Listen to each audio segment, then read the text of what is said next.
My name is Vanessa Colburn, and the only reason their espresso machine ever worked, their lights ever stayed on, or their toilets didn't flood the whole second floor every damn week was because of me. For 21 years, I was the first one in and the last one out of that building. I wasn't the CEO or a partner or anyone whose face got printed in glossy brochures. I was ops, which in corporate speak meant fix everything, be everywhere, and get none of the credit. But here's the twist. They didn't just fire me. They forgot I owned the building. Let me take you back to the moment that changed everything. It was a Monday like any other. I'd just finished unclogging the break room sink. Someone thought rice could go down the garbage disposal again, and I was wiping my hands when the calendar pinged. Quick sync, HR. No subject, no context. Just a meeting dropped on my day like a dead fish. Now, if you've worked in a corporate office long enough, you know exactly what that means. Quick sync is HR speak for we're about to screw you and hope you smile through it. I wore my usual gray cardigan that day, the one with the coffee stain shaped like Wyoming and the hole at the elbow from that surprise baby shower-turned-divorce drama in 2013. That sweater had seen floods, pest infestations, 3 CEOs, and a rat nest in the server room. That cardigan was my armor. When I walked into the conference room, Haley from HR was already seated. Fresh blowout, perfect beige heels, and that kind of fake smile people reserve for funerals and office birthdays. Next to her was a man I didn't recognize, some slick-suited guy with a legal pad and an allergy to eye contact. "Vanessa, thank you for coming," she chirped. "We're restructuring." There it was, the bomb wrapped in a gift bag. I didn't blink. I didn't even lean back. I just looked at her and said, "So what's my severance, and what title are you misspelling this time?" They slid a folder across the table. It called me Vanessa Coleman, not Colburn. 21 years, and they still didn't know my damn name. I placed my ID badge on the table. Then one by one, I pulled out 11 keys each labeled in my handwriting from 2002. I looked Haley in the eye and asked, "Are you sure you want these?" She gave me a tight-lipped HR smile and said, "It's not personal." I stood up, looked around the room I'd cleaned vomit out of after the Christmas party and wore a weight and whispered, "You just fired the person who knows which breaker shorts when someone microwaves fish." And I walked out. No one followed me. No one said thank you. No one realized what they'd just done. But as I stepped into the sunlight outside, I remembered something they didn't. Something they never knew. 21 years ago, back when this company was 3 guys and a broken fax machine, no landlord would give them a lease. So I did. I signed it in my name, just to help. "Just until we get on our feet," they said. They never changed it, never updated the paperwork, never took me off. And now they just fired the legal tenant. So I walked to my car, hands shaking, heart racing, not from grief, but from the rising fire in my chest that whispered, "Let them feel what it's like to be forgotten." Then reminded, if you've ever been the one holding everything together while everyone else looks past you, take a breath, hit that like button, and stick with me. This story, it's just getting started. The truth is, I didn't wake up one day, bitter. I didn't plan revenge. I planned printer repairs, HVAC maintenance, and backflow valve inspections. I was the woman who knew when the pipes would whine before a thunderstorm, which thermostat needed a slap and a prayer, and exactly what kind of smell meant someone had left raw tuna in the mini fridge over the weekend. I was never on the org chart. Not really. They called me facilities manager, then office ops, then workplace experience lead, whatever buzzword the leadership team thought sounded trendier during quarterly all hands. But what I actually was the glue, the duct tape, the background hum that kept their $1 million startup dreams functioning like a real building instead of collapsing into chaos. No one ever said it out loud, but I knew. I was the reason they didn't burn down, get sued, or flood the East Wing when someone plugged in their coffee warmer and the CEO's espresso machine at the same time. Every emergency contact list, I built it. Every office expansion, I coordinated it. Every time someone forgot their laptop in the elevator or lost a hard drive down the recycling chute, I fixed it. But no one ever said my name during town hall. No one ever looped me in when they redesigned the office or rebranded with neon logos and beanbag zones. They thanked the caterers more than they ever thanked me. There was one afternoon I remember especially well. The old VP of Finance, you know, the one who once approved a $9,000 budget for branded yoga mats, found me elbow deep in a clogged restroom drain. I was trying to fish out a metal employee badge that had somehow made it past the automatic flush. He leaned against the door frame sipping a green juice and said, "You're a saint, Valerie." "My name is Vanessa." And I just nodded, because by then correcting them felt more exhausting than unclogging the pipes. I never asked for plaques or applause. I asked for working fire alarms, printer toner stocked, and a little respect. But respect doesn't come when you blend into the walls. And walls don't cry, they hold. I held it all. I held the secret about the office lease. I held the knowledge that the insurance policy, the cleaning contracts, the entire utility setup from water to Wi-Fi were still under my name, my login, my oversight. They handed me that responsibility back when the company was barely keeping the lights on, and I held it all, because I believed in the mission. But missions evolve, and sometimes they forget their foundation. You ever walked into a building and felt like you were being erased piece by piece? You know every door code, every creak in the elevator shaft, but suddenly no one makes eye contact. No one says, "Hey Vanessa, how was your weekend?" You're not just ignored, you're invisible. That's what it felt like near the end. The new HR team brought kombucha taps and a subscription meditation app. But no one thought to ask why the fire exit on the south stairwell still stuck in humid weather. The interns wore matching hoodies and talked about disrupting verticals, but couldn't figure out how to reset the printer queue without slack blasting 4 departments. And the espresso machine, still hissing like a demonic tea kettle every morning at 9:14 a.m., wired to the same breaker as the East Wing AC. I'd warned them, twice. I could have walked away quietly. But something shifted in me the moment Haley said, "We appreciate all your contributions over the years." Contributions. Like I was a snack someone brought to potluck once and forgot who brought it. And that's when I realized they didn't just fire me, they fired a woman who still held the master keys literally and legally. They thought they'd deleted me, but they had no idea I was the operating system they were still running on. So I went home, sat down, opened the lease binder, and I didn't cry. I planned. Because when they decided I wasn't worth remembering, that's the exact moment I remembered everything. And if you've ever felt like the invisible engine behind someone else's success but no one saw you, stick with me. It's time they did. Tuesday morning rolled in like fog over a battlefield. I didn't hit snooze. I didn't mope. I made coffee in silence, stood barefoot in my kitchen, and stared at the manila folder I'd pulled from the back of my hallway closet the night before. It was labeled in Sharpie lease, 2002, Vanessa only. Hot pink, unmistakable. It had survived 3 house moves, 2 relationships, and 1 kitchen fire. I'd never needed to open it until now. The day before, I had walked out of that glass-walled HR ambush with my dignity barely intact and 11 labeled keys in my palm. But my leverage. Oh, that was still locked in that folder. Let me take you back. 21 years ago, I was the only one in that company with decent credit and no defaulted student loans.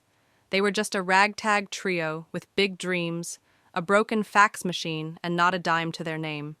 The CEO back then, just Randy with a ponytail, begged me over diner coffee at 1 a.m. "Just co-sign the lease, Vanessa, please. My wife says I can't keep running this thing out of the garage." I didn't co-sign. I signed the whole damn thing. For the company, for the dream, because back then they needed me, and now they thought I was disposable. So after pouring my coffee into a cracked mug that said, "World's okayest admin," I sat at my kitchen table, took a deep breath, and opened the folder.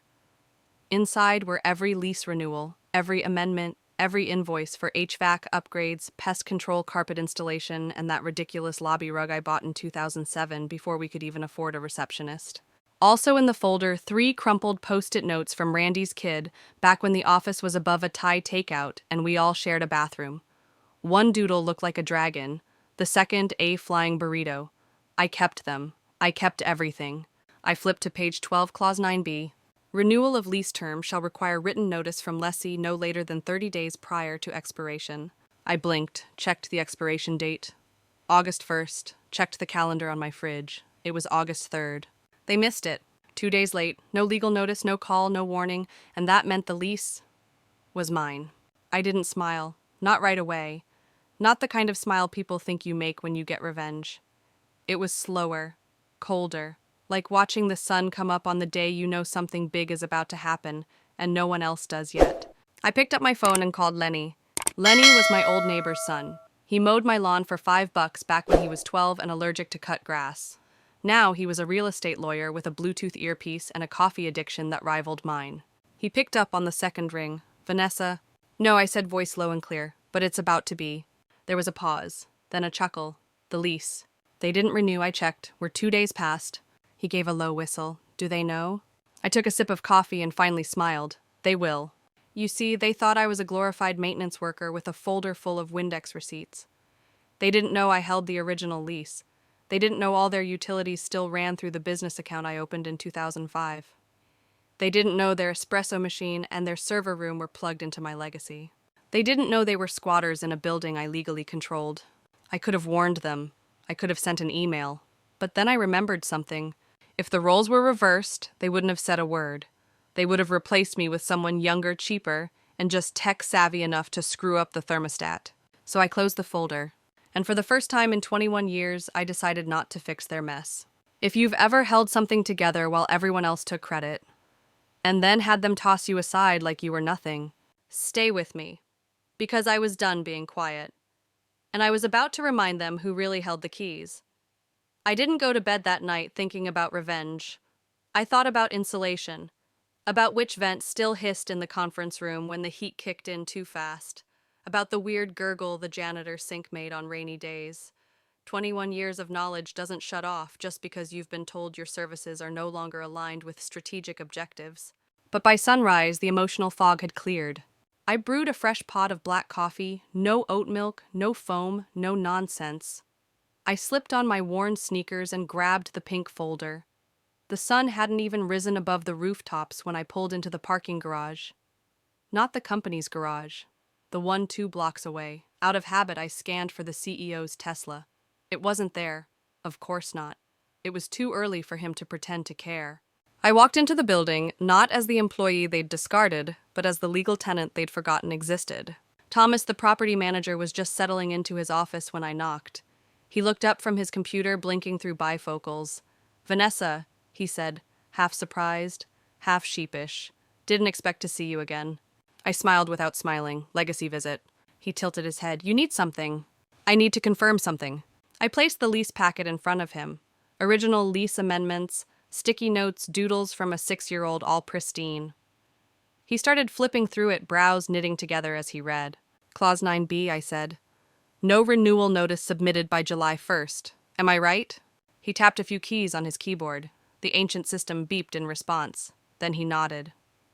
Nothing official from the company. I assumed they were going month to month. I gave a soft laugh. That's cute, but no. I slid another document across the table, thicker paper, gold embossed, signed and notarized.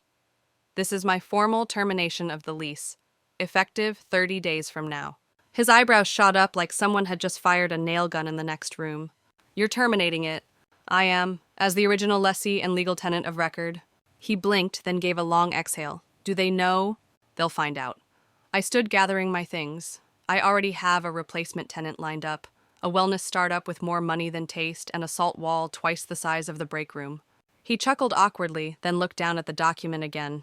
This is going to get messy. I leaned in slightly. Messy, I said, is what they gave me. This is called clean. I walked out of that office lighter than I'd felt in years.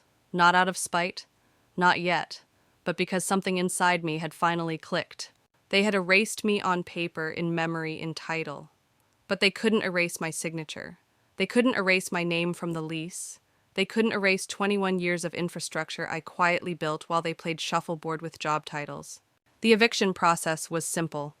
I filed online through the county portal, uploaded my documents, paid a little extra to expedite. Within hours, I received confirmation. And by the next morning, the envelope was on its way, certified, signed, and soon to be taped to the glass front doors they used to swagger through with startup swagger and almond milk lattes. I didn't blast it on social media. I didn't alert anyone inside. Not yet. Because that's not how you serve justice. No justice, true justice, should arrive like a paper cut. Sudden, sharp, small at first. But oh, does it sting. And if you've ever been overlooked, spoken over, or pushed aside by people who don't know half of what you carry, know this: sometimes the quietest people hold the loudest power. Sometimes the person they dismiss is the one who holds the deed. If that ever felt like you, let me pour you a refill. The silence they left behind, I was about to make it deafening. The official envelope was already in the mail when HR emailed me. Subject: request for confirmation of returned company property. Polite, sanitized, cowardly. Dear Vanessa, we hope you're doing well. Please confirm you have returned all company assets, including keys, badges, documentation, and any digital or physical property belonging to the company. Best, Haley. It was the kind of message you send when you want to seem organized, but know deep down you've made a colossal mistake. I didn't hesitate. I clicked reply all. Because if there's one thing Haley loved more than passive-aggressive policy memos, it was CCing half the leadership team on things that made her look productive. My message was simple. Yes, including the ones you forgot I had. Send. The next morning, I woke up early. There was a new kind of calm in my body. Not rage, not even smugness, just clarity. I brewed my coffee, walked barefoot to the sunroom, and watered the peace lily I'd neglected all week. I held a second envelope in my other hand, this one stamped and signed by the county notice of lease termination and demand to vacate premises. Plaintiff Vanessa Elaine Colburn. Defendant, current occupants suite 403, 405, and 410. There it was, my name in bold at the top. It looked surreal. Like reading your own obituary in the paper, but instead of death, it was rebirth. A rebirth in flannel pajamas and fuzzy socks, but rebirth nonetheless. Across town, a temp receptionist named Amber, God bless her, she was new, received the very same envelope around 9:12 a.m.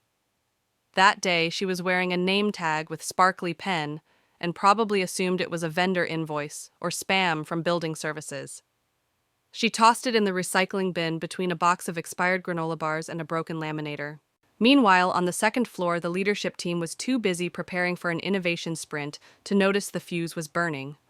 I would later see their internal presentation on LinkedIn, something about disrupting operational verticals. There was a stock photo of a woman laughing while pointing at a whiteboard. Classic. No one was looking at the front door. No one noticed the clock ticking. But Dan did. Dan from facilities had texted me at 9:44 a.m. Hey, something's off around here. Got a court notice up front, but no one's saying anything. Feels weird. Dan was the only person in that place who ever treated me like I mattered. He once spent 3 hours with me, tracking down a leak in the ceiling that turned out to be a possum corpse wedged in the vent. Dan never called me by the wrong name. I wanted to say I'm fine, but that wasn't the truth anymore. So I texted him back, I'm more than okay, Dan. I'm finally being seen. That moment right there, that was my turning point. You see, it wasn't about payback. It wasn't about making a scene or going viral or throwing anyone under the bus. It was about dignity. About reclaiming something I didn't even realize I had let them take. For 2 decades, I had been the woman behind the curtain, the ghost in the system. The reason their systems worked, their doors opened, and their Friday happy hours didn't get shut down by a sewage backup. And for 2 decades, they never once asked what happened if I walked away. Now they were going to find out. If you've ever reached that moment where silence turns into action, and quiet strength becomes the loudest statement you've ever made, then you already know what I felt when I dropped that second envelope in the mail. And if you've ever had to hold your voice in while carrying someone else's world, leave a comment below. Because I see you. And we're not invisible anymore.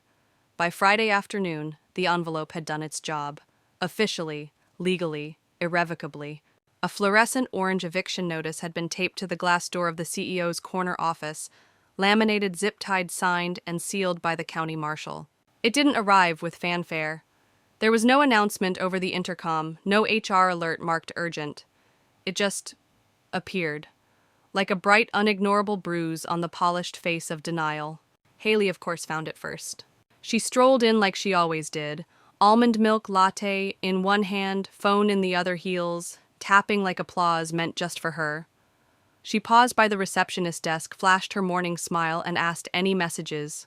Amber blinked. Something weird on the CEO's door? Haley rolled her eyes, probably assumed it was another passive-aggressive IT note. Last week, someone had taped a Danny DeVito meme under the thermostat because someone cranked it up to 82 degrees, typical startup antics. But when she saw it, really saw it, her jaw unhinged, like a python mid-feast. She fumbled for her phone, fingers trembling as if the oat milk had been swapped with gasoline. She tried to peel the notice off the door, but it wouldn't budge. It clung to the glass like karma. By 8:30 a.m., the CEO arrived, Bluetooth blinking, Starbucks in hand, probably thinking he was walking into another Crush the Quarter meeting. Instead, he found Haley pacing like a zoo animal, the marketing team whispering like school kids, and a legal document zip-tied to his future. He yanked it off, read it once, then again. His expression didn't shift. That was always his thing, stoicism. But I knew that look. That was the face of a man trying to pretend he hadn't just stepped into an elevator shaft, labeled consequences. At 9:02, his phone rang. It was Thomas, the property manager. Mr. Altman, Thomas said in his most corporate tone. This is to confirm enforcement of lease termination. We were notified via certified mail and email over 2 weeks ago. No response was received. We assumed your silence was intentional. Altman barked into the receiver, intentional. Thomas, God bless him, didn't even flinch. Sir, no one ignores a 30-day legal notice unless they mean to. That line that went down in office legend. By 9:10, panic took root. Executives trickled in reading the neon orange truth with expressions ranging from disbelief to sheer dread. HR pulled together an emergency meeting in the all-glass conference room, ironic, really, considering they were trying to hide. They closed the blinds halfway, only to realize they didn't reach the bottom of the glass. The entire floor watched their unraveling like it was the final season of a bad reality show. And someone somewhere finally asked the only question that mattered. Who filed this? Haley opened her laptop, pulled up the scanned court documents they'd ignored 2 weeks earlier. And there, in bold Times New Roman plain as daylight, it read, Plaintiff Vanessa Elaine Colburn. She whispered it, Vanessa. Dan, my quiet, observant friend from facilities, stood in the break room and said loud enough for everyone to hear, Told you something felt weird. Meanwhile, I was home, peace lily watered, cat in my lap, cup of tea steeping beside me like it had waited 21 years for this moment. My phone buzzed like a beehive. First, a message from Lenny, my lawyer. It's done. They called building security. Marshall's on standby. You're a legend. Then Dan. They look like ants in a microwave. I'm proud of you. Then came the blog post. Local business news. Headline. Downtown tech firm evicted amid lease dispute. Sources suggest internal mismanagement. They didn't name me, of course, but the comment section filled in the blanks. Someone uploaded a blurry photo of the eviction notice. Another replied, wasn't their office manager there, like 20 years. A third chimed in, bet she knew where all the bodies were buried. I smiled not from malice, from validation, because for 21 years I was background noise, unseen, underpaid, overused. And now they saw me. If you've ever wished someone would finally notice the quiet power you carry, the kind that doesn't need applause, only truth, stay with me. The reckoning was just getting warmed up. The video hit the front page of 3 different tech gossip sites by noon. A grainy phone clip taken from behind a glass panel captured the exact moment the CEO Altman, still in his tan suit with sweat stains under both arms, lost control. He'd been pacing the corridor outside his office when a folding chair flew from his grip, bounced off the side of a rented U-Haul, and clanged into the pavement like a warning bell. Someone posted the clip with the caption, When your office karma hits harder than your IPO plans. The comment section was brutal. Leadership under pressure, giant chair toss. Did they evict him or just unplug his ego? My guy out here thinking zoning laws bend to passion. I didn't watch it on loop. I didn't need to. I could hear the tone of desperation from the few seconds I did allow myself to witness. The same tone I'd heard in his voice 2 nights earlier when he called me at 7:42 p.m., midway through my alphabetized spice rack reorganization. The screen had lit up Nathan Altman, CEO. I let it ring, once, twice, 3 times, picked up on the 4th. Calm. Vanessa speaking. He didn't even waste time.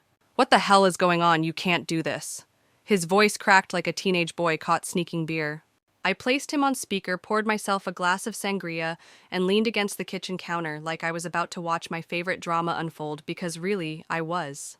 I absolutely can, I said, quiet as snowfall, and I did. He stammered, You're evicting an entire company. Do you have any idea what this looks like? The board's freaking out. Investors are circling like vultures. I cut him off gently. Nathan, let me stop you right there. There was a beat of silence. You fired the person who held the keys, I continued. The one who knew where the fuses tripped when the power bills were due, who signed the lease.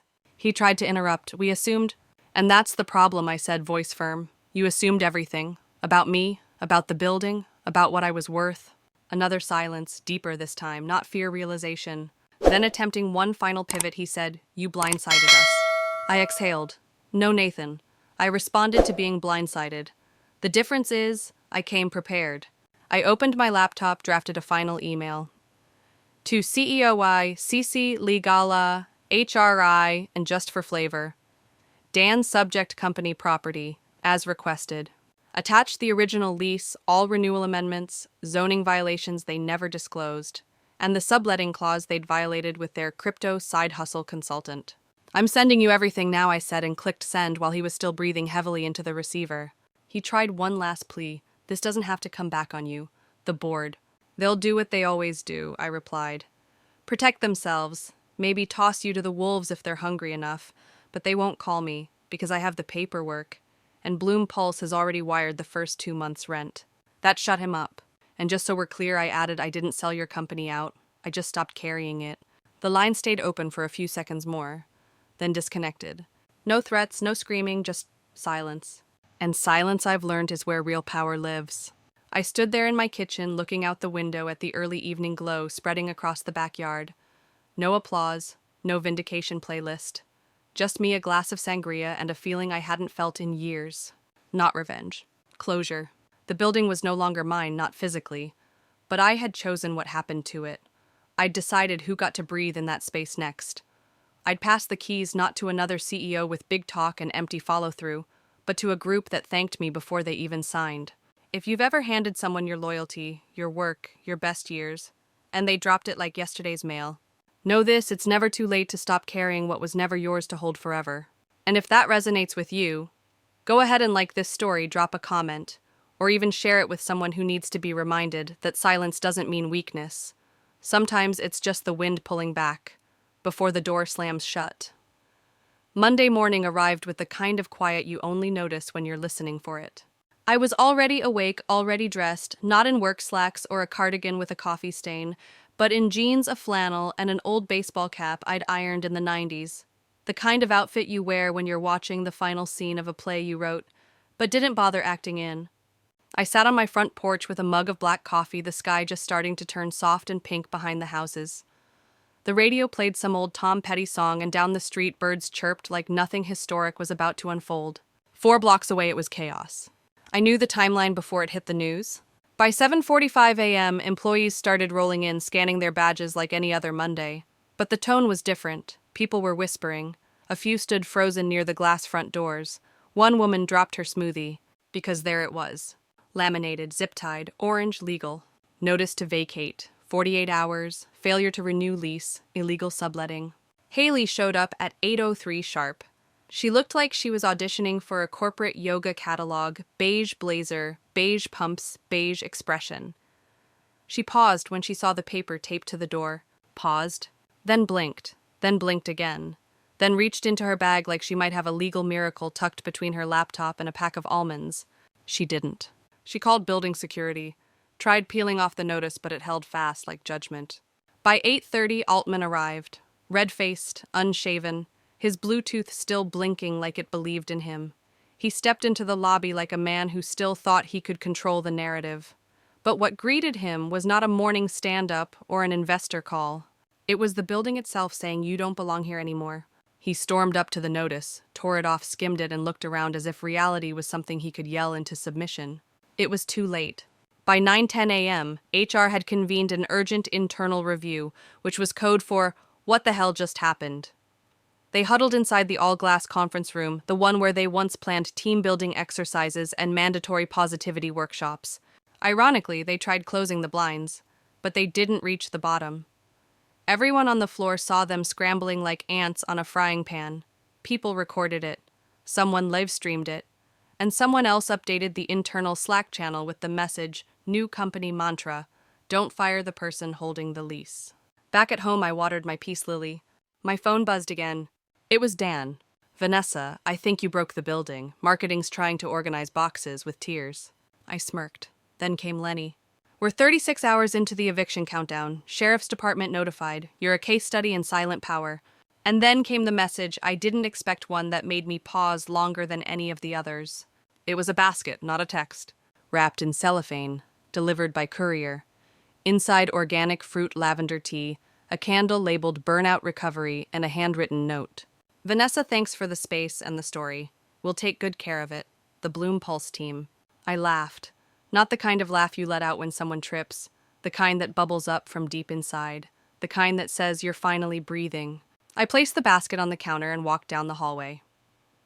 On the wall between my family photos and the framed certificate from when I fixed the HVAC solo during the blizzard of 2009, there was a small brass hook. I reached into my drawer and pulled out a single object. The key. The first one, brass, slightly worn, still labeled in my handwriting. The one I used to open the front door of the office every morning at 6:52 a.m. for 2 decades. I hung it on the hook. Not because it opened anything now, but because once it opened everything. And now, it closed the chapter. If you've ever walked away from something that didn't see your worth, only to realize the whole time you were the one holding the door, then you know exactly what that key meant. And exactly why I smiled when I let it go. Hoy ChatGPT. The next 48 hours felt like watching a high-rise collapse in slow motion, except no one outside the company really noticed. And no one inside wanted to admit the building was falling until the debris was already brushing their knees. I didn't need to be there to feel it. The panic radiated through screens. By Wednesday morning, headlines started popping up in local business blogs and startup Twitter threads. Midtown tech firm faces eviction amid legal oversight. Former office manager holds all the cards. Literally, Altman Tech CEO caught off guard by forgotten lease agreement. Of course, they didn't mention me by name. But the comments, oh, they filled in the blanks fast. Wasn't she there like 20 years? She probably knew where every single server and skeleton was buried. Honestly, good for her. I didn't say a word publicly. I didn't need to. I let the silence tell the story. Inside the office, though, it was a different soundtrack entirely. Boxes were being dragged across floors. Beanbags tossed into U-Hauls. Desks half dismantled with IKEA hex wrenches they'd never returned to the supply cabinet. Someone tried duct taping a standing desk into the back of a Prius. And the best part, taped to the back of the moving truck right between a broken floor lamp and a box labeled snack drawer stuff was a printer sheet with bold letters, strategic relocation. Nice try. From what Dan told me via increasingly unfiltered texts, the entire marketing department was crying. Legal was whisper yelling in corners, and HR was Googling what happens when you get legally evicted, but still have 4 months of projects to deliver. The executive suite. It was a parade of bad decisions and sweaty apologies. Altman paced like a zoo lion barking into a Bluetooth headset that no longer connected to anything but his own ego. Haley floated behind him like a ghost of overconfidence past sunglasses, hiding the fact that her perfect composure had cracked into pieces the moment the marshal handed over the eviction notice. Dan said she tried to convince the property manager to delay enforcement, tried to offer him concert tickets, a wellness partnership, reputation management services. Thomas, the same man who once borrowed a screwdriver from me to fix his desk chair, just smiled and said, "The lease has already been signed. We're done here." That was the thing. They were out of moves. Every call, every email, every desperate Hail Mary they threw landed flat. The space was already gone. Bloom Pulse was already picking paint swatches and installing eco-friendly scent diffusers. And me? I was exactly where I'd always wanted to be. At home, windows open, classical rock humming low, my peace lily blooming again, and a glass of sweet tea sweating on the windowsill. No one asked me to show up, no one needed me to fix the mess, because finally they had to live in it. The woman they called Valerie when convenient, the one they only remembered when the Wi-Fi went out, or the break room smelled like spoiled fish, she didn't vanish, she just stepped aside and let gravity do its thing. If you've ever spent years being the safety net, the backup plan, the she'll handle it person. And then decided you were done, truly finally done. Then you know how sweet the silence is when the ones who took you for granted start realizing the only person who ever really held the walls together was you. And sometimes the most powerful thing you can do isn't yelling. It's stepping back and letting the collapse speak for itself. Thursday morning, I received the last confirmation email from Lenny. Subject: final transfer approved, lease termination and eviction enforcement. Just 10 plain words in the body. You did it, Vanessa. Clean, final, irreversible, proud of you. No confetti, no gold medal. Just legal precision, cold and clinical, exactly the way it needed to be. At precisely 12 hours p.m., the county marshal would arrive with a final notice and begin executing the legal handover of the property. The old tenants, formerly the startup darlings of downtown, had 48 hours to clear out, or their belongings would be boxed and stored at their expense. And just like that, the place I'd spent 21 years patching, wiring, repairing, and protecting would belong to someone else. Not just anyone. Bloom Pulse. I remember when I met Maya, the founder of Bloom Pulse, at a farmer's market near the river. She was negotiating beet prices with a vendor like she was closing a $10 million deal. I asked what she did. She told me she ran a startup focused on whole building wellness ecosystems. Sounded like branding nonsense. But the way she looked me in the eye and said, "We believe spaces should heal people, not burn them out," I believed her. And more importantly, she asked if I had any available space downtown. She asked. She didn't assume. When she toured the building a few weeks ago, quietly, discreetly before the papers were signed, she placed her hand on the wall outside the old boardroom and whispered, "There's history in here, isn't there?" I didn't answer, but I nodded. Now she was moving in with her investors, her Himalayan salt wall, her diffusers, her barefoot policy, and her hand-stitched bean bags made from reclaimed denim. Did it feel surreal? Absolutely. But more than that, it felt right. That building needed new energy, and I needed a clean ending. I stepped outside around 11:45 a.m., clutching a folded piece of paper in my jacket pocket, the official notarized lease transfer. The air had that pre-rain humidity, sky-gray birds quiet. It was the kind of day you remember not for what happened, but for what stopped happening. No one called to apologize. No one from the old team reached out to explain, and I didn't expect them to. They were busy packing monitors, arguing over who lost the HDMI cables, realizing too late that no amount of title inflation or investor decks could override a single missed deadline, written in 9-point font on page 12 of a lease they'd never bothered to read. By 12:02 p.m., the marshal had arrived. By 12:05 p.m., the notice was posted. By 12:10 p.m., the building no longer belonged to them. Thomas texted me a photo. A new sign already screwed into the lobby wall. "Coming soon, Bloom, pulse, breathe better, work smarter." I smiled, not from joy, not from vengeance, from peace. Then my phone buzzed. A message from Maya. "Vanessa, we just walked the space. It's beautiful. We're honored to be here. You're always welcome." I didn't reply right away. I opened the drawer in my kitchen where I kept old pens, expired coupons, and paper clips bent into tiny hearts. At the bottom was a key ring. 11 keys, labeled in my handwriting, 2002. I held them for a moment, felt the weight. Then one by one I placed them in a small velvet pouch and slid it into a box marked Legacy. There was nothing left to fix. If you've ever poured years of your life into something only to be erased, like you never mattered, let this be your reminder. You were never just a name tag. You were never just a title. You were the framework, the structure, the reason things held together. And when you finally stop holding it all up, that's not revenge, that's freedom. And if that truth ever hit you like a breath of fresh air, go ahead and tell your story in the comments. Or share this one, because someone else out there needs to know it's okay to put the keys down. It's okay to walk away. The building sat quiet on Friday morning. Not dead, just in that strange in-between, like the hush after a long performance. The old crew was still there, dragging out the last of their things, shuffling down elevators with boxes full of branded coffee mugs and leftover ambition. But the soul of the place, it had already left.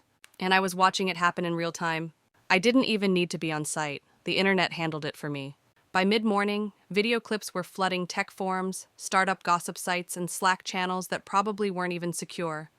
The chair-throwing meltdown from Altman had hit TechSlam, then Fail Whale, and finally Cringe Bay, the holy trinity of online humiliation. Within hours, there were memes. Someone photoshopped Altman mid-throw onto the Titanic. Another wrote, "When your office karma hits harder than your IPO." My favorite, a GIF with the tagline, "Leadership under pressure, throw a chair, lose a lease." But viral moments aside, something deeper had shifted. People, complete strangers, were messaging me. Or rather, messaging the idea of me, the anonymous office manager, the woman in the background who finally stepped into the light. Their comments flooded every repost of the eviction story. She did what every overworked admin dreams of. Let's be honest, that place probably only ran because of her. Never underestimate the person who orders your printer toner. And just like that, I became folklore. No name, no LinkedIn tag, just the woman who evicted the company that fired her. But in the middle of all that noise, there was one sound that cut through. The knock at my front door. It was a courier holding a modest wicker basket wrapped in cellophane and tied with twine. Inside were organic apples, a small bag of turmeric gummies, a tin of herbal tea, and a handwritten note on thick cardstock. "Vanessa, thank you for the space and the story. We'll take good care of it. The Bloom Pulse team." I set the basket down on the counter, poured myself a glass of iced sangria, and walked into my hallway. There, mounted between the framed photo of my dad and the certificate from the city for outstanding service during winter flood 2011, was that brass hook. The one I'd cleared years ago, thinking maybe I'd finally stop caring about keys. I reached into the drawer and pulled out one last item. The key. The original one. Slightly scuffed, the main entrance label faded, but still legible. The one they gave me in 2002 when I wasn't even an employee yet, just Vanessa from facilities who offered to open early and stay late because no one else had the code to reset the security system. I held it for a second longer than necessary. Then I hung it. No ceremony, no applause, just me, quiet. And a chapter closing exactly how I wanted, not with noise, but with certainty. Back at the office, I heard they'd tried calling every landlord within a 10-mile radius. Even offered Thomas the property manager box seats to a concert and a wellness brand partnership. But he didn't bite. Because by then, the lease with Bloom Pulse was signed, sealed, notarized, and framed in Maya's new corner office. She was already picking out wallpaper. Something with eucalyptus leaves and affirmations. Meanwhile, the former tech elite were cramming $900 ergonomic chairs and 50-pound servers into a rented U-Haul with one busted taillight and no air conditioning. One executive actually duct-taped a standing desk to the roof of their car. Another begged the intern to drive equipment to a temporary space in the suburbs, what Dan described as a strip mall between a vape shop and a questionable nail salon. And the final touch. Taped crookedly on the side of the U-Haul strategic relocation. Sure, sweetie. If you've ever had your quiet labor erased, your name mispronounced, your loyalty discarded like a bad marketing idea, let me say this plainly, you were never small. They just couldn't see big things when they wore blinders. And if you're finally ready to hang up the key, whatever your key may be, then you're already braver than most of the people who ever sat at the big table. Monday came not with fanfare, but with cardboard. The sun was out. The city shimmered with that deceptive stillness reserved for days when something big ends, but no one's ready to admit it yet. I sat on my porch sipping a fresh mug of black coffee, no cream, no sugar, just sharp and honest. Classic rock hummed low from the old radio beside me as I watched the U-Hauls roll by one after another, their backs swinging open like jaws ready to devour broken promises. Down on 6th Street, just 4 blocks away, the final stage of their unraveling had begun. The once vibrant tech firm, Altman Tech, was evacuating its headquarters under supervision, looking more like a rushed college dorm move-out than the exit of a multi-million-dollar operation. Sleek office chairs, whiteboards smeared with faded strategy scribbles, tangled power strips, and half-empty Keurig pods were being loaded without order or dignity. Dan texted me a single line. They look like ghosts who forgot how to leave. I pictured it all too clearly. Haley in oversized sunglasses barking into her phone like a failed diplomat. Altman red-faced and sweating, trying to command respect while dragging a printer across polished floors that no longer remembered his name. And taped slanted and desperate to the side of their rental truck strategic relocation. That paper fluttered in the breeze like surrender. People had gathered, office neighbors, delivery drivers, curious bystanders. Some filmed, some just watched. One kid asked if this was a movie. His mom said no, just the end of one. The final punch? Altman lost it. Right there on the sidewalk, surrounded by staff and strangers, he hurled a folding chair at the U-Haul in frustration. It struck the side with a loud metallic clang that echoed off the buildings like a door slamming shut forever. Someone caught the moment on video. Within an hour, it hit social media with a caption that read, "When your office karma hits back harder than your projections." By that evening, it had been reposted thousands of times. But I wasn't laughing. Not really. I just watched. Calm, still, no smugness, no guilt, just clarity. Because what they were experiencing wasn't sabotage. It wasn't vengeance. It was gravity. They'd built a house of glass and forgot who held the foundation. And when they pushed that person out me, they didn't just remove a fixture. They unraveled their anchor. Meanwhile, the Bloom Pulse crew had already begun their soft move-in. Across town, Maya and her team were setting up with quiet joy, placing diffuser stations, taping up color-coded layout plans, discussing communal zones and natural lighting. I received a text from her. "Vanessa, the space feels incredible. Can we take you out to lunch next week? Our treat." I replied simply, glad it found good hands. Later that day, I opened the file folder labeled Closure, just to check that every document was in place, not for legal reasons, for me, for ritual. There it all was, the original lease, all 7 amendments, the termination paperwork, the signed transfer to Bloom Pulse, a photo of the key I'd hung on my wall, and a copy of the eviction notice. I added one last thing to the folder, a printed screenshot of the eviction meme with the chair midair. Not to gloat, to remember. To remember what happens when you choose silence for too long. What happens when you carry a company on your back and let it reshape your spine until it forgets you're the one holding it up. I didn't cry, not even once. Because I didn't lose anything that day. I reclaimed it. My space, my power, my name. And if you've ever been pushed out of the room you built, silenced in the place you nurtured, replaced in the job you once saved, remember this: you are not disposable. You are the foundation. And the only thing stronger than walls built with care is the courage to walk away and let them fall. By Wednesday, the city had already moved on. The headlines that once screamed Altman Tech's meltdown were replaced by newer scandals, one about a celebrity chef's crypto fraud, another about a venture-backed dog yoga app that imploded. People online shifted their attention like wind chasing leaves. But I wasn't chasing anything. I was settling in. Settling into the quiet rhythm of a life, finally untethered from chaos, disguised as purpose. I didn't check Slack. I didn't scan job boards. I didn't wonder whether someone remembered to replace the toner or pay the parking validations. Instead, I sat with my feet up on the balcony rail, a notebook in my lap, scribbling ideas that had nothing to do with strategy meetings or executive briefings.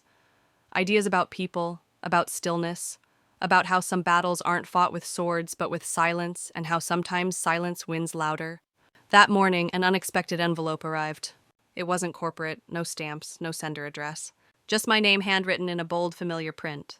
Inside was a single sheet of paper, typed, center-aligned, with no signature. You were always the engine. I just never saw it until it stalled. I hope you build something better, and I hope I never forget what it cost to ignore you. A fool in a nice suit. I didn't need a name. I recognized the guilt between the lines. Altman, or maybe Haley. It didn't matter. The thing about apologies, sometimes they arrive when you no longer need them. Sometimes they're not for you at all, but for the sender grasping at redemption like a lifeline tossed into a storm they created. I folded the letter, slipped it into the back of my notebook, and went back to sketching. That night I met Maya and her team for dinner. They had picked a small rooftop spot overlooking the river. String lights swayed in the breeze. The menu had words like heirloom and sustainable, but the food tasted like comfort. Over roasted vegetables and wild mushroom risotto, Maya raised a glass. To the woman who didn't just hand us keys, she said, but made us believe the space deserved better people. The team clinked their glasses. I raised mine too, though I said nothing. Sometimes truth doesn't need to be repeated. Sometimes being seen, finally seen, is enough.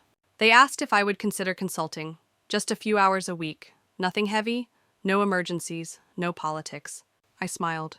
Maybe I said, if you promise never to use the word synergy. Laughter rippled around the table, not forced, not polite, real. After dinner, I walked home alone. The streets buzzed with summer noise music from open windows, a couple arguing softly, a dog barking at its own echo. And I felt for the first time in years weightless. Not because everything was perfect, but because I wasn't carrying someone else's storm anymore.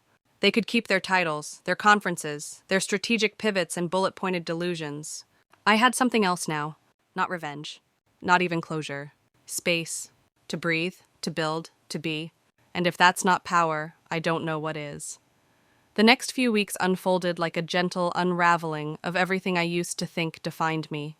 Without the constant alerts, performance dashboards, or morning scramble to defend my ideas in conference rooms where people pretended to listen, my mind began to clear. It was unsettling at first, like walking into a room and forgetting why you came, but then realizing the room was quieter, softer, safer than the one you left. I moved into a small studio apartment in a quieter part of the city. It overlooked a dog park. Mornings were filled with the sound of paws on grass and the occasional laughter of strangers sharing coffee on benches. Nobody asked about revenue streams or market caps. They just existed, and somehow that was enough. Oh, one evening as I was sorting through old boxes I hadn't opened since my first promotion, I found an old vision board I made years ago. It was filled with pictures of office spaces, charts, quotes about ambition, and even a cutout of Forbes' 30 Under 30 headline. I laughed. Not because it was silly, but because it reminded me of how earnestly I believed success had to look a certain way. That night I burned it, not out of bitterness, but as a quiet ritual, a release. Watching those glossy aspirations curl into ash felt like shedding a skin that no longer fit. I started writing again, not emails, not reports, but stories. Short ones at first, then essays. I posted one anonymously online about leadership and dignity disguised as fiction. Within a few days, it went semi-viral. People resonated with the rawness, the betrayal, the lesson, the quiet defiance. They didn't know it was me, and I liked it that way. Then something unexpected happened. One morning, Maya forwarded me an email. It was from a woman named Rita, the new director who replaced Altman. She had read the anonymous essay and recognized some of the story. She wrote that the piece spoke to something real inside the walls of Altman Tech, and that it had sparked a conversation she hadn't seen in months. She asked if the author would ever be open to doing a small talk for a leadership series she was organizing, not to preach, but to provoke thought. I stared at the screen for a long time. Would I go back? Not to them, but to that building. Would I walk into that glass tomb where my voice had once been silenced and stand there speaking my truth? A week later, I did. Not as a returning employee, not as a cautionary tale, but as a mirror. The room was smaller than I remembered, the faces newer, fewer ghosts. I wore jeans and a black shirt, no PowerPoint, just me and a small stack of note cards I barely looked at. I didn't talk about policies or metrics. I talked about humanity, about the danger of calling empathy a distraction, about how sometimes the ones you push out the door are the ones who were keeping the roof from collapsing. When I finished, there was no applause, just silence. Then slowly hands rose. Questions, real ones. I answered with stories, not solutions. I wasn't there to fix what I didn't break. As I stepped out, Rita met me by the door. "You didn't burn the place down," she smiled. I smiled back. No need. Fire already did its job. I just brought the light. Sometimes revenge isn't loud. Sometimes it's a quiet return. Not to settle scores, but to prove to yourself most of all that you were never the problem. You were just ahead of your time. And now the time is catching up. I didn't expect the email from Berlin. It came 3 days after my talk at Altman Tech, and the subject line was simple licensing proposal follow-up. It was from Thomas Weiss, the European regulator I had built a decade-long relationship with, the same trip the former director mocked as a vacation. Thomas had heard about what happened, not from me, but through the silence. He wrote, "We noticed the abrupt drop in coordination from your team after your name disappeared from correspondence. If you're no longer with them, perhaps you'd be open to consulting independently." I stared at the screen. All the years they said I was the liability. I was the cost center. Yet the second I was gone, deals dried up, relationships weakened, and their grip on international licenses began to slip. The very vacation they canceled was the foundation of their compliance, and now the cracks were showing. I said yes. Not out of spite, but out of alignment. Because for the first time, I wasn't negotiating under someone else's banner. I was standing on my own name, my own work. Within weeks, other companies reached out, ones who'd quietly watched the implosion and realized something. It hadn't been luck. It had been me. I launched my own consultancy. Small, focused, ethical. I set my own hours, chose clients with values that aligned, and said no to contracts that stank of exploitation or ego. One day, Maya dropped by with coffee. We sat on my tiny balcony watching the city hum. She laughed. "You know, I think Altman Tech's stock dropped 9% the week after your walkout." I shrugged, sipping slowly. They wanted a cost-cutting story. Now they've got one. We both smiled. The revenge, if you could even call it that, wasn't about watching them fail. It was about watching myself rise on my own terms, in my own time. Later that year, I was invited to speak at an international conference on corporate culture. I stood before thousands, not in heels and a gray blazer, but in sneakers and a loose black dress, holding nothing but a single photo. It was a screenshot of that boardroom meeting the day I was labeled too expensive. I pointed to the director's smug expression, then to the faces who looked down, avoiding eye contact. Then I said, "This is what silencing looks like. This is what cost-cutting with no context looks like. And this," I gestured to the room, "is what surviving it looks like." The applause was deafening. Afterward, a young woman approached me, tears in her eyes. She whispered I was going to quit my job this week. They made me feel like I didn't matter. But now I think, maybe I do. I placed my hand on hers. "You do. And if they can't see it, walk away before you stop seeing it too." As she walked off, I realized something. I hadn't just rebuilt my career. I had rewritten the story they tried to bury me in. And maybe I was helping others do the same. If you've ever been told you're too much, too expensive, or too inconvenient for standing in your truth, let this be your reminder: you were never the problem. You were the mirror. And if that reflection scared them, it's because they weren't ready to see who they really were. If you've made it this far, thank you for walking this road with me. If this story sparked something inside you, a memory, a wound, or a tiny spark of fire, I'd love to hear about it. Leave a comment below, tell me where you are in your own story. And if you believe in reclaiming your voice, your worth, your space, hit that subscribe button and walk with me. There's so much more ahead. I didn't win by yelling louder or by proving myself to people who never truly saw me. I won by walking away and building something they could never tear down. Peace. That's what it feels like now. No more sleepless nights wondering if I should have done more, said less, or kept quiet to keep the peace. No more twisting myself into someone I'm not just to fit their version of who I should be. Now my days start with stillness, coffee on the porch, laughter with people who choose me without conditions, quiet moments where I no longer flinch when the phone rings, no longer brace for guilt dressed as love. I've learned that freedom doesn't always come wrapped in victory. Sometimes it comes in solitude, in clarity, in knowing you never needed their permission to matter. And maybe, just maybe, all the pain they put me through was life's way of pushing me home to myself.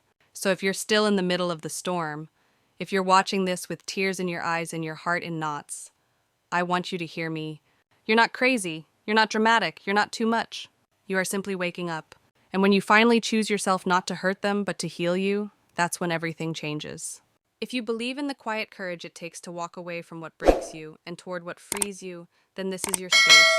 Hit that subscribe button, share your story in the comments, and together let's keep rewriting what strength really looks like.